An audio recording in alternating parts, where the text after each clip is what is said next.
रितेश्वर जी भी हमारे साथ बने हुए हैं।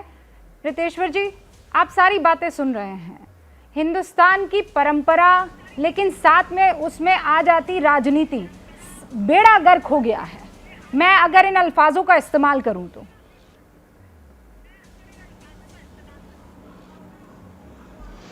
रूबिका जी, मैं सबको सुन रहा हूं और ये बहुत संवेदनशील मामला है और आज बहुत संवेदनशील तरीके से यहाँ पर चर्चा हो रही है और यही भारत की खूबसूरती है और ऐसे ही भारत की हम कल्पना करते हैं। और मैं आपको भी धन्यवाद देता हूँ, सभी पैनलिस्ट को धन्यवाद देता हूँ कि बहुत संवेदनशील तरीके से चर्चा हो रही है। देखिए, हमारा धर्म, सनातन धर्म जिससे मैं बिलोंग करता हूँ, उसमें लिखा हुआ है कि वसुधैव कुटुंबकम, पूरी वसुधा को अपना परिवार समझो।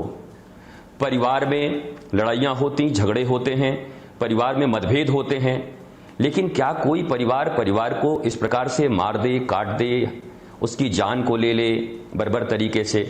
कोई भी सभ्य समाज कभी भी इसका समर्थन नहीं कर सकता।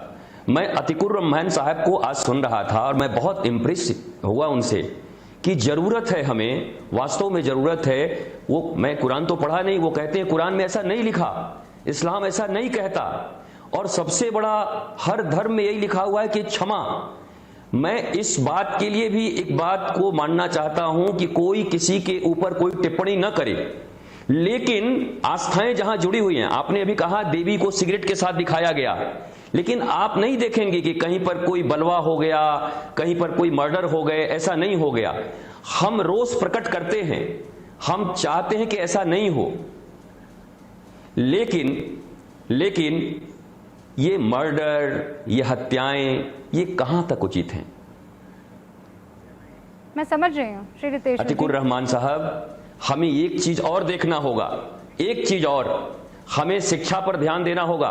18 साल तक मैं भारतवर्ष के गवर्नमेंट से यह मांग करता हूं कि सबकी शिक्षा समान हो, एक तरीके की शिक्षा हो, और राष्ट्र धर्म के विषय में पढ़ाया जाए कि सबसे बड़ा धर्म राष्ट्र धर्म होता है, भारत का धर्म सबसे बड़ा धर्म है। समान शिक्षा अगर बच्चों का होगा तो हमारे कल्चर समान होंगे और ऐसे शायद भविष्य में ऐसी गंदी चीजें हमें देखने को ना मिले।